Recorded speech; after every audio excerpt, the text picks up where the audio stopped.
as Isha mentioned, today I'm going to be talking about knowledge graph-based chatbots. And let's just get into it. So my name is Tomaz. I'm a graph and since 2023 also an LLM enthusiast. I write a bunch of content on my Medium blog post, but I have also just finished a book about graph algorithms for data science, and I managed to secure discount code for you, 40% off, that you can use if you want to get my book at 40% discount. So that's it for marketing, and now let's get into chatbots. So nowadays, whenever you say the word chatbot, that usually means that there's an LLM, so a large language model, under the hood, generating answers and doing all sorts of things. So LLMs became popular around a year ago with ChatGPT, right? There was this big hype, but we soon realized that LLMs ChatGPT is quite great, but it has the knowledge cut of that. So the knowledge cut of that is basically that it's aware only of the event that occurred in its training data. So if ChatGPT is trained only until data only until September 2021, then when you ask it a question about an event in 2023, it won't know the answer to that. And then the other problems are also the so-called hallucinations, where basically LLMs, they are trained to always give assertive answers, right? But those necessarily aren't correct, right? And the most obvious examples where hallucinations, like to spot hallucinations, are usually when you ask an LLM to give you like an URL or to cite a scientific paper. You can see that then if you click on the actual link, you will get a photo false. So basically the page does not exist. And there's like another like limitations is that when you're asking the LLM for the question, like for some information, you don't really know where that information came from, right? And obviously the LLM wasn't aware of like private information during the training. So for example, let's say you want to build a company chatbot and you have some private information you want to include in the chatbot. Since ChatGPT is not aware of that information during its training, it just won't know the answers to those private questions. So at first, what we've seen is how to overcome the problems is that basically at first people thought we're going to be doing a lot of supervised fine-tuning of LLMs. And basically supervised fine-tuning of an LLM is where you give an LLM question-answer pairs, and basically you ask it to train, basically it's to, how you say, customize it for the domain-specific use case, right? But what we've seen, or what is shown, is that basically fine-tuning is not really a great fit when you want to introduce additional information to the LLM. Even if you look at, here's a copy from the Vertex AI from Google, right, about fine-tuning, and they say currently model tuning may not improve the model's general knowledge. And also, I've seen from other people is basically that also that LLM, like fine-tuning LLMs is not like the primary focus is not really enhancing its internal knowledge, but other things like stylistic changes and other. So what has shown to be like the answer to most of those problems is the so-called retrieval augmented generation. This is like the most popular acronym. And basically the retrieval augmented generation is where you basically present relevant context to the LLM in the prompt, and then you at the end you ask a question, the LLM, and then the LLM tries to use information from the provided context to answer the given question. So here in this example, let's say I've provided context to ChatGPT here that Nicola has won the NBA Finals MVP in 2023, and I also gave it what's the source, and then the question is who won the NBA Finals MVP, and then now the LLM can construct a valid, up-to-date answer that doesn't have the limitations of the knowledge cutoff, right? And now it can answer questions about events in 2023. Now, obviously, here's the retrieval augmented generation is only as good as the provided context that you give it. So if the context is not good, then the answer will not be good. So it's basically the same thing as in our machine learning, so that garbage in, garbage out, and good things in, good things out. But basically, this is what I would say is like 90 to 95% people are doing today with LLMs. Is basically providing additional context at query time and then trying using LLMs to generate the final answer. So here's like a simple diagram of the architecture. So you have the user asking the question, and you have your smart search model, and the smart search has to somehow find relevant information based on the question, right? So for here in this example, if it was who won the NBA Finals MVP would be the question, the smart search would somehow have to find relevant documents that describe the information needed to answer the question. So in this example, it would be some sort of NBA articles or something. And then those articles are basically retrieved from the knowledge base and passed to the LLM. And now the LLM has the question, so the user question, it has the relevant documents it needs, and now it can generate an up-to-date, valid answer, and it can also provide the source of information, right? So basically here it said the source of this information is official NBA news, right? So it's very transparent, and you can check how LLM came up with the answer it did. So the first type of retrieval augmented generation application that we've seen was probably a couple of months ago. If you opened Twitter or LinkedIn, you have seen the chat video PDF applications. So the idea here is quite simple. You take one or multiple PDFs, you split them into text chunks. Remember that most LLMs have limited token space. So you can't just put in, let's say, if you were to buy my book, you can't just put the whole book into the prompt, right? Because it's too big. So you have to split it into text chunks. And then the text chunks get embedded and loaded into vector index. So here, because it's a Neo4j conference, we're using Neo4j vector index. And then the user interface, the application side, right? We have the user asking a question. The smart search tool finds a relevant document using the vector similarity search.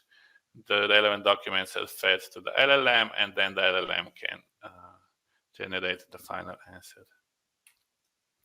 So just a quick refresher, what's vector similarity search, right? So in vector similarity search, text gets translated to a vector. So you have a vector value that represents the text, and then the vector value of the question gets compared to the vector values of documents. And usually then the cosine similarity between those vectors indicates how similar or dissimilar the question is to the documents, and then you just take the top k similar documents and you feed that to the LLM as the provided context. So it's quite simple in theory.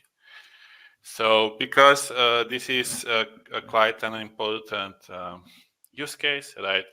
So searching information through unstructured text, Neo4j added vector index in 5.11. So that's like a month ago or so, maybe a little less.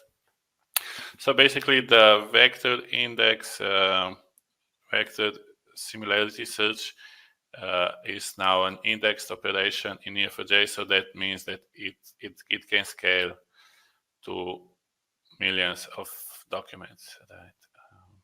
So that you can like build your chat with your PDF or like chat with your documentation applications on top of Neo4j. So here in this example, I'm showing you a chat with your PDF application that we built for the Gen AI stack. So basically what you do, you just input the PDF gets processed and embedded, stored into the vector index. You ask a question. So here in this example, I gave it a chapter from my book. I asked the question, how are node embedding models useful? And then the generated answer is based on the provided information from the chapter in my book. And while this sounds like quite advanced, all the code needed to build this application is here, right? So it's only 20 lines of code, and like 10 lines of code is basically extracting information from the PDF, right? So we start by extracting information from PDF, splitting it into text chunks, storing it into a Neo4j vector, and now that you have the information Neo4j vector index, you can basically use it in a retrieval augmented generation. The nice thing why this code is so clean is because Neo4j has integrations with LLM frameworks like LangChain and Llama Index. Here in this example, for those of you who are more familiar, this is using LangChain, right? So we're using LangChain to split the text. We're using LangChain to input the data into Neo4j vector, and then we're also using LangChain to generate answers. So it's quite nicely wrapped inside of Neo4j and makes it very easy. Okay, but now because the chat with your PDFs were like the initial applications, right, based on unstructured data like text, but the world contains more than just unstructured text, right? It also contains a lot of structured information that you could use to build or to power your retrieval augmented generation applications, right? So here, basically, knowledge graphs come into play because knowledge graphs are ideal fit to represent complex structured data. So, for example, here we can see a knowledge graph that contains Mona Lisa, which is a painting, and then we have the author, or how you say, the artist, Da Vinci, who painted Mona Lisa, and Mona Lisa is located in Lourdes, and Lourdes is located in Paris, right? So the information can be very complex. You might also call it heterogeneous, and also quite connected, right? Because usually lots of real world information is quite connected and complex. So knowledge graphs are great fit to power your to basically to represent structured information. And what's the difference between the vector similarity search and like the structured query language, like using structured query language, in this example Cypher, to retrieve information for retrieval augmented generation. Like there's basically just one difference, right? So it's again the same thing. User asks a question, and now instead of with the vector, we translated the user into vector, right? Vector representation of text. Now here, instead of translating into a vector, we translate the question into a Cypher statement, right? And to translate natural language text into Cypher, we need to use an LLM. And then once we have the generated Cypher statement, we can use that to fetch relevant information from the database. And then again, once we have the relevant documents, like information, we can then feed it to the LLM. The LLM uses it to generate the final answer, and then the final answer gets passed back to the user. And now a bit more details. How do we generate Cypher statements that are used to retrieve information? So the default, the most basic way is you provide the LLM. In this case, we're using again ChatGPT with the schema information of the graph, and then you say based on the schema, based on the provided schema of the graph, use the schema information to generate a Cypher statement that answers the following questions. So here in this example, we have who is the CEO of Neo4j, right? So this question gets translated into a Cypher statement, and the translated Cypher statement is the following, right? It just matches an organization with the name Neo4j, expands the has CEO relationships, and then just returns the name of the person, right? That has the has CEO relationship. There's also the second approach, where you can provide it with examples. So how is here basically we say here's like an example that you should follow, right? So how is Emil connected to Michael? We give it a Cypher statement example that uses shortest paths to find the shortest connection between Emil and Michael. And based on that example, you can basically give it similar questions, and it will know, okay, in the example you've used shortest path, and now I also know that I need to use shortest path for these types of questions. And this is also, the few short examples quite also useful, because sometimes you have domain-specific lingo that the LLM is not aware, and if you give it examples how to translate domain-specific lingo to Cypher, like the more powerful models like GPT-4 are quite able to generalize based on the provided examples to the user questions. And then basically, again, it's the same thing in the retrieval augmented generation, right? You just pass the relevant information that you got from the database to the LLM along with the original question, and then the LLM constructs the final answer. And here is like a single slide for how to improve Cypher generation, right? Because the main, how to say, bottleneck in these types of application where you need a Cypher statement to query the database is generating Cypher statements. And there's like a lot of things that you can do to improve the accuracy of generated Cypher statements. So one thing that you can do is you can basically provide multiple relevant examples, right?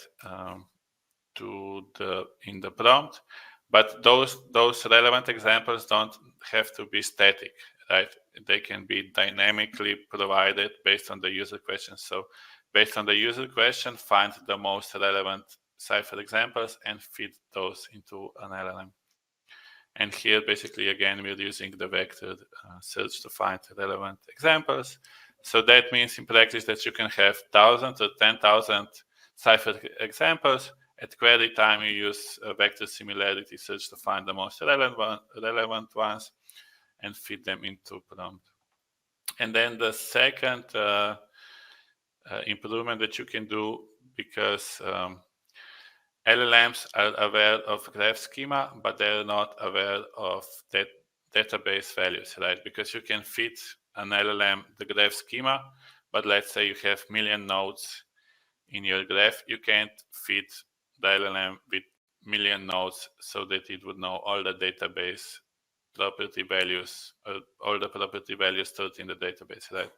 So again, what you can do as a sort of pre-processing step, you have, again, you extract relevant entities or the values from the user text, and then you try to map them to database values. So here, if I give you example, it was, right, who's the, or even this one, if I, let's see, who's the CEO of Neo4j, right? And then you could check how is Neo4j stored in the database. Okay, LLMs, at least ChatGPT kind of knows that Neo4j is a business organization, but like, is that stored as lowercase? Is it uppercase? Is it capital case or whatever, right? So you can use here, what we've seen is basically use full text index or keyword search to map data entities from the user question to database. So that's another thing that you can do. So all of these improvements are so-called, I've heard the term called dynamic prompting, right? Where you don't need to have dynamic prompt, but the prompt for generating Cypher statement gets dynamically created based on the user question. So when would you want to use Cypher statements, right? Generated Cypher statements.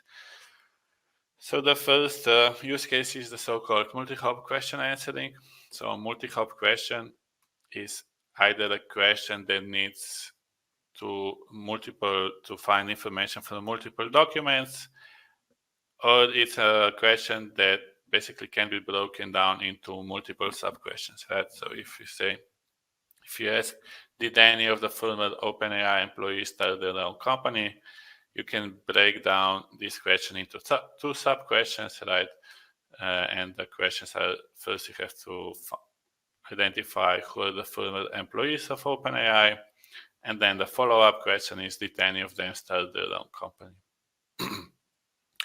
And if you're using only vector similarity search, right, what you'll see is the typical recommendation was to use vector similarity search in combinations with agents. So basically you have the agent, it makes a plan. Okay, I need this information, that information to answer the question. But if you're only using vector similarity search, the problem with information that is spread across multiple documents, that there's no guarantee that you will get all the relevant information. Because, for example, the former OpenAI employees information about that can be spread across multiple documents. And then also which companies they started is also, again, a bunch of companies. So you can have problems like repeated information in the top end documents, right? So for example, it just finds a subsection of relevant information and not all of that. And it's also hard to define how many documents you need to retrieve. And lastly, since it's a multi-step way, it's gonna cost more and the latency is gonna be bigger, right? Because there's multiple steps involved. So what you can do is basically build a graph from those documents, right? So here we take the documents about OpenAI employees and their startups and build a knowledge graph. So here, instead of doing all the bulk work at query time, where we were using agents and doing multiple steps, we're basically moving the bulk of the work to the ingestion time, right? Because you need to somehow extract the information from the text to the graph. And that's, in this case, here's a link. You can also use LLMs, but it's a bit more costly, right? Because with vector similarity search, all you do is just do embeddings. But if you want to build a graph, it's a bit more expensive. But the solution is that then at query time, you don't have the problems that you had before, because answering the question which of former OpenAI employees founded their company is basically just a simple Cypher statement, and there's a lot of problems that you don't have to worry about. And the second use case that I see is the so-called real-time analytics, right? Because again, vector similarity search is not a good fit for doing any sorts of aggregations, transformations, or like graph analytics, like we had before the shortest paths, right? So this is the second use case where I see that having structured information is very good. So for example, answering questions, how many new customers we had last week, and similar. I'm running quite short on time, so I'll just walk you through. And like what use case I had is basically that you can use this basically to build a DevOps chatbot that can answer basically questions based on the structure of your cloud and other information. And basically to sum it up, basically what I see is the future of retrieval augmented generation applications is basically you want to have a combination of both of unstructured data and structured data, and because basically that's how you get the full power, or like the full capabilities to power your knowledge graph. So it's not like one is better than the other. It's just there are use cases where unstructured text is better than there are use cases where structured information is better. But most of the time, I see that probably you would want to have a combination of the two. And that's it for my talk.